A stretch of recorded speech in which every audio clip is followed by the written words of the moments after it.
महाविकास आघाडीमध्ये काँग्रेस विरुद्ध ठाकरे आणि शरद पवारांची राष्ट्रवादी अशी दुफळी पुन्हा एकदा निर्माण झाली आहे। शरद पवारांच्या राष्ट्रवादीने आधीच सुनेत्रांच्या बिनविरोध निवडीसाठी तयारी दर्शवलेली होती।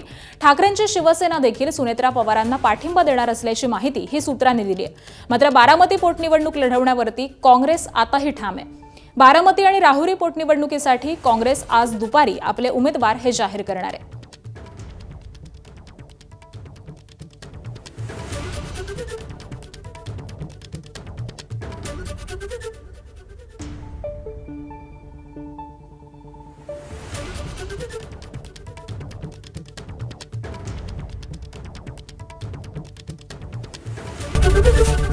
एबीपी माझा, उघडा डोळे बघा नीट।